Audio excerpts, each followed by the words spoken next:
चैत्र मास की पावन बेला में आप सभी को हृदय से मंगलमय शुभकामनाएं।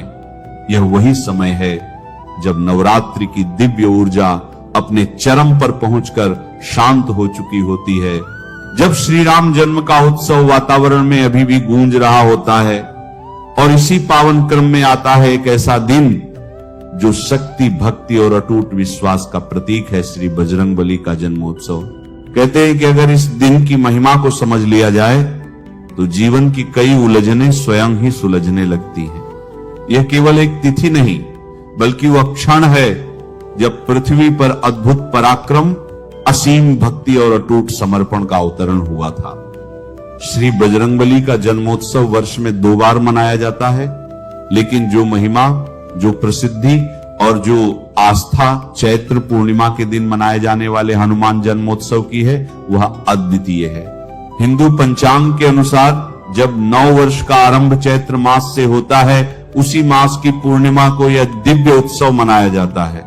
इसके अतिरिक्त कार्तिक मास के कृष्ण पक्ष की चतुर्दशी, जिसे नरक चतुर्दशी कहा जाता है, उस दिन भी श्री बजरंगबली का जन्मोत्सव मनाने की परंपरा है। फिर भी चैत्र पूर्णिमा का यह दिन विशेष रूप से पूजनीय और अधिक प्रभावशाली माना गया है, क्योंकि इसी दिन को श्री हनुमान जी के प्रकट होने का प्रमुख अवसर माना जाता है।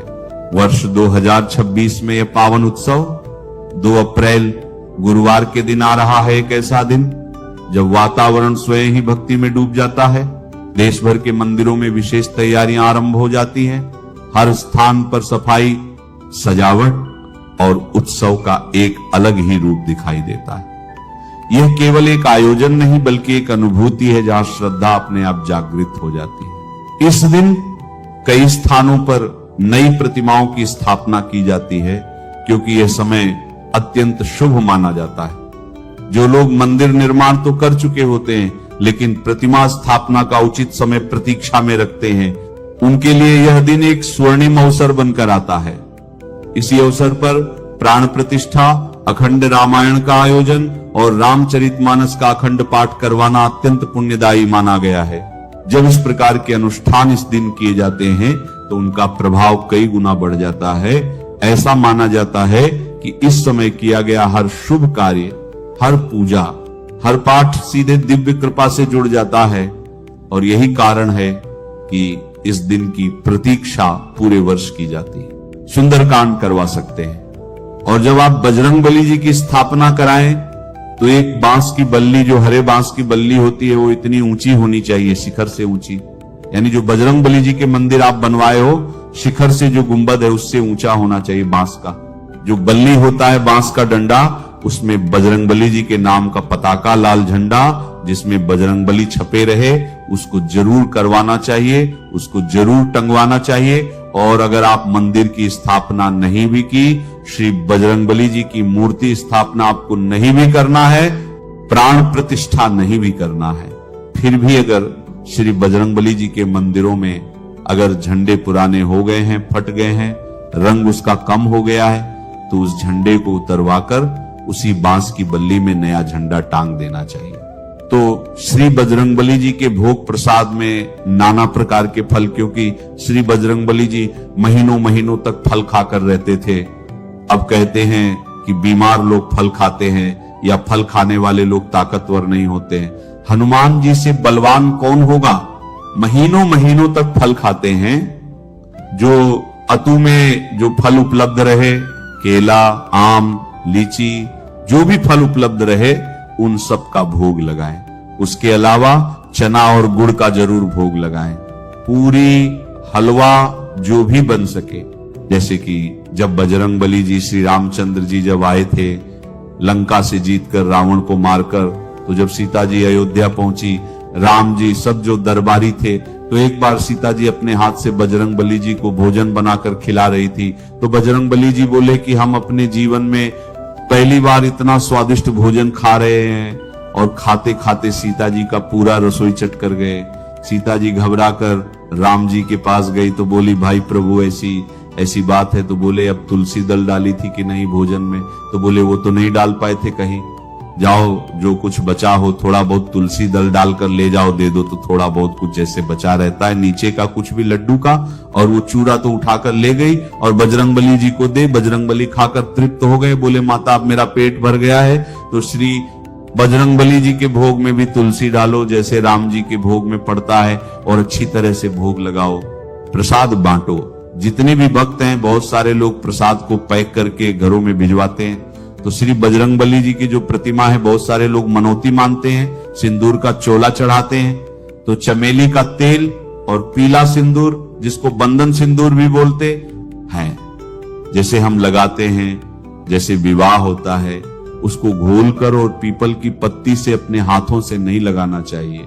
पीपल की पत्ती ले लें और पीपल की पत्ती को डुबो डुबो कर फिर भगवान जी को चोला चढ़ाएं, श्री बजरंगबली जी को लाल लंगोटी भी चढ़ाएं, उपवस्त्र जो कंधे पर रखते हैं वो भी लाल रंग का गमछा उसको भी चढ़ाएं, और फिर ज्योति भी जलाएं। ज्योति थोड़ा दूरी से, मतलब अगर मंदिर में आप पूजा कर रहे हो तो कभी भी प्रतिमा के पास ज्योति नहीं जलाना चाहिए, दूर में ज्योति जलाना चाहिए। ज्योति भी जलाएं श्री बजरंगबली जी के नाम से।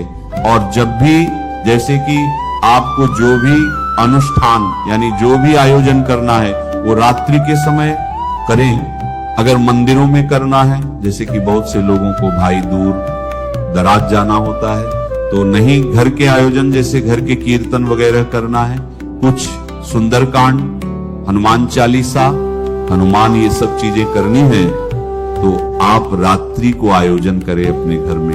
जैसा कि मैं पहले भी बता चुका हूं कि अमावस्या और पूर्णिमा दो ऐसी तिथि है कि इसमें जैसे अमावस्या, पूर्णिमा, संक्रांति, अक्षय तृतीया, आंवला, नवमी, ये सब जो तिथि हैं इतने ज्यादा फलदायी हैं कि इनमें किया हुआ जप, तप, दान, स्नान, मौन बहुत फल देता है। तो ये जो चैत्र महीना जैसे बताता हूं कि चैत्र महीने में 15 दिन का मर्यादा काल था, फिर देवी दुर्गा जी का स्थापना हुआ, तो ये पूरा चैत्र महीना ही बहुत ही शक्तिशाली होता है पूजा पाठ के लिए। तो जो भी साधक होते हैं, जैसे मान लीजिए आपको किसी देवी देवता का मंत्र लेना है, सिद्ध करना है, तो ये पूर्णिमा में और पूर्णिमा के दिन रात्रि जो चंद्रमा निकल आते हैं और खड़े चंद्रमा, यानी जब चंद्रमा के आप नीचे खड़े हो जाओ तो आपकी परछाई सिर्फ आप में ही रहे यहाँ। उस समय अगर कोई भी साधना आप करते हैं तो वह साधना अति शीघ्र सिद्ध हो जाती है। कोई भी अच्छी साधना, जैसे कि कोई भी आपको मंत्र जाप करना है या कोई सिद्धि करना है, जैसे बहुत सारे लोग सिद्धि करते हैं, और नहीं कुछ तो आप ये मनोकामना रखकर तो सिद्धि कर ही सकते हैं कि आप कुछ ऐसा आपको ज्ञान मिल जाए कि लोगों का आप भला कर सकें। तो चलिए आपको सिद्धि के बारे में बताओ। फिर श्री बजरंगबली जी की पूजा के बारे में बता रहा हूं कि श्री बजरंगबली जी की पूजा भी वैसे लाल वस्त्र बिछाएं, कलश रखें।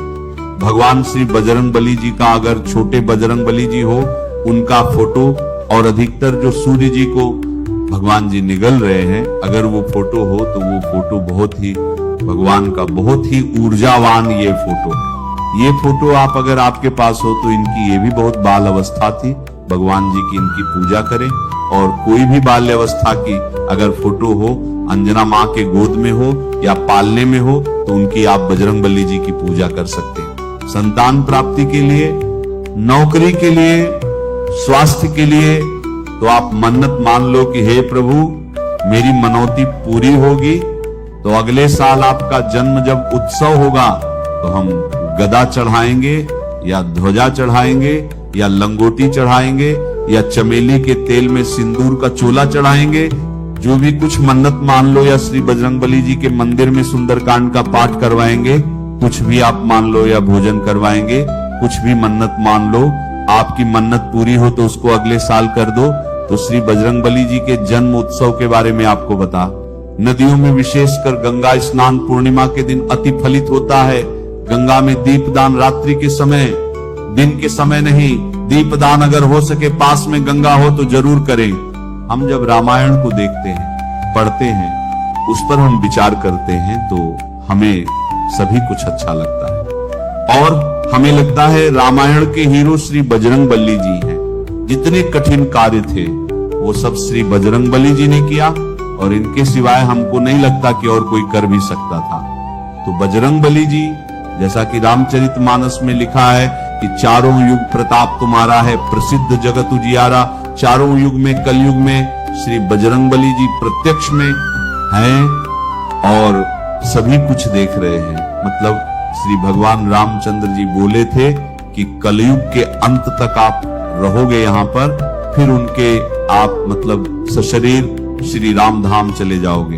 तो बजरंगबली जी साक्षात अभी भी हैं, इसीलिए बजरंगबली जी की पूजा अत्यंत फलित होती है। जितने कठिन कार्य थे वो सब श्री बजरंगबली जी ने किया और इनके सिवाय हमको नहीं लगता कि और कोई कर भी सकता था। तो बजरंगबली जी, जैसा कि रामचरितमानस में लिखा है कि चारों युग प्रताप तुम्हारा है, प्रसिद्ध जगत उजियारा। चारों युग में, कलयुग में श्री बजरंगबली जी प्रत्यक्ष में हैं और सभी कुछ देख रहे हैं। मतलब श्री भगवान रामचंद्र जी बोले थे कि कलयुग के अंत तक आप रहोगे यहाँ पर, फिर उनके आप मतलब सशरीर श्री राम धाम चले जाओगे। तो बजरंगबली जी साक्षात अभी भी हैं, इसीलिए बजरंगबली जी की पूजा अत्यंत फलित होती है, व्रत फलित होता है। बहुत सारे लोग पूजा व्रत करते हैं। पहले जब रामलीला होता था तो हम लोग बहुत ध्यान से चीजों को सुनते थे, देखते थे। तो उसमें भगवान जी का गाना भी गाते थे कि हनुमत बैठे रहो आसन पर जब तक कथा राम की हो, हनुमत बैठे रहो आसन पर जब तक कथा राम की हो। तो बीच बीच में गाना भी गाते आते थे। तो हम लोगों को याद है थोड़ा बहुत, जहां श्री राम कथा होती है वहां श्री बजरंगबली किसी न किसी रूप में आकर बैठते हैं।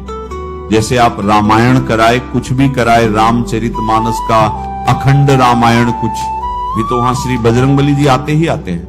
इसीलिए कहा गया है कि जब भी आप धर्म का काम करो, कोई भी बूढ़ा बीमार कोई भी जीव आए तो उसको कभी धत्कारो मत, कभी डांटो मत। उनको भी कुछ खाने पीने की चीजें दो। पता नहीं किस रूप में आपके पास भगवान आए हैं। अब आप छोटी सी गलती करके जो महापुण्य कर रहे हो वो निष्फल कर दोगे। बिल्कुल धैर्य रखो, किसी को मत डांटो। कोई भी कभी भगवान बहुत कमजोर, बहुत ऐसे रूप बनाकर आएंगे कि लोग उनको डांट कर भगा दें। कभी मत भगाओ, विशेषकर अगर कोई धर्म का काम कर रहे हैं तो। श्री बजरंगबली जन्मोत्सव पूर्णिमा के दिन कोई भी सिद्धि प्राप्त कर सकते